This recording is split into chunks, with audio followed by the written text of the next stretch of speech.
একটি সরকারের কে মূল্যায়নের জন্য 5 মাস, অনেকে বলছেন যে এটা খুব কম সময়, আবার অনেকে বলছেন যে এই 5 মাসে অনেক কিছু করা যায় যাতে জনগণের আস্থা অর্জনের অনেক কিছুই থাকে। প্রথমেই রাজনৈতিক বিশ্লেষক অ্যাডভোকেট সৈয়দা আসিফা আশরাফি পাপিয়া, আপনার কাছে আসব। কি বলবেন, এই সরকারের 5 মাস অতিবাহিত হলো, সরকারের পক্ষ থেকে আজও প্রধানমন্ত্রী কার্যালয়ে একটি ব্রিফিং করা হয়েছে, সেখানে অনেক কিছুই বলা হয়েছে যে রাজনীতির গুণগত পরিবর্তন কিভাবে করতে হয় সেটি দেখিয়েছেন প্রধানমন্ত্রী। আপনার মূল্যায়ন কি? আপনি প্রথম যে প্রশ্নটা বলেছেন যে আস্থা অর্জনের জন্য, জনগণের আস্থা অর্জনের জন্য কি কি করেছে, তো জনগণের আস্থা অর্জনের জন্য প্রথম যে কাজটা করেছে সেটা হচ্ছে আপনার একটা বাজেট, যাতে নিম্নবিত্ত নিম্ন মধ্যবিত্ত মানুষের উপকারে আসে এবং তাদেরকে যাতে অতিরিক্ত টাকার দ্রব্যমূল্য থেকে শুরু করে সব কিছুই যাতে ব্যাপক হারে গুনতে না হয়, ট্যাক্সের বোঝা থেকে মুক্ত হওয়ার যে একটা বাজেট, সেটা নিম্নবিত্ত এবং নিম্ন মধ্যবিত্ত মানুষের দিকে তাকিয়েই কিন্তু বাজেটটা করেছে। তো এই সরকার আসার প্রথম স্বস্তি হচ্ছে যে একটা জনকল্যাণমূলক বাজেট করেছে।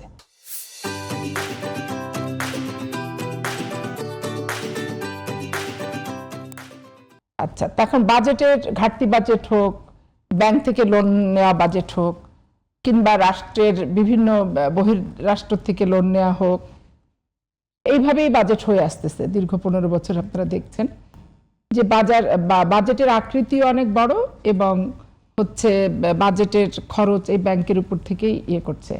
আর উত্তরাধিকার সূত্রে প্রাপ্ত অর্থনৈতিক দৈন্যতা নিয়েই এই সরকার রাষ্ট্রীয় ক্ষমতায় এসেছে।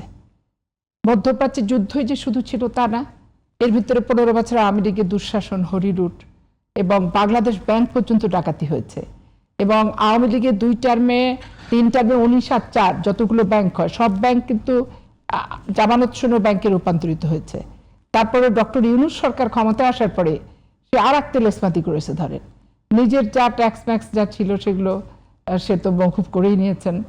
তারপরে হচ্ছে আপনার নগদ বিকাশের মতো একটা অর্থনৈতিক লেনদেনের প্রতিষ্ঠান গ্রামীণ উনি খুলেছেন, গ্রামীণ বিশ্ববিদ্যালয় খুলেছেন, ম্যান পাওয়ারের সবচেয়ে বড় লাইসেন্সটা উনি নিয়েছেন।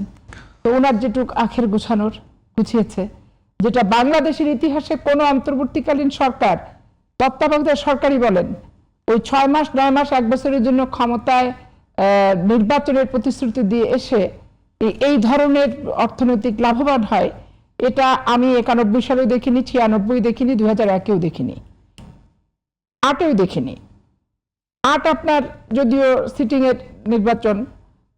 অ্যারেঞ্জমেন্টের নির্বাচন পূর্ব নির্ধারিত ছিল, আওয়ামী লীগের রেজাল্ট শিট ঠিক আছে সব, কিন্তু ওই নির্বাচন কর্তারা বেনিফিশিয়ারি হবে এরকম একটা ব্যাপার চোখের সামনে, যে আকাঙ্ক্ষা যে প্রত্যাশা নিয়ে করলো সেটা কিন্তু আপনি যে কথাগুলো বলছেন যে বিগত অন্তর্বর্তী সরকারের এইসব কর্মকাণ্ড, কিন্তু বর্তমান সরকার তো তাদের বিরুদ্ধে কোনো ব্যবস্থা নেওয়ার কথা তুলেনি। হ্যাঁ, এখন বর্তমান সরকারই শুধু ব্যবস্থা নেবে তা তো না, অন্তর্বর্তীকালীন সরকারের নিয়োগকর্তা যারা ছিলেন, এখন একটা ব্যবস্থা নেওয়ার কথা বললে নিয়োগকর্তাদের সাথে যদি আবার এইরকম পরিস্থিতির উদ্ভব হয়, অস্থিতিকর পরিস্থিতির, তাহলে সেটাও তো রাষ্ট্রের জন্য খারাপ।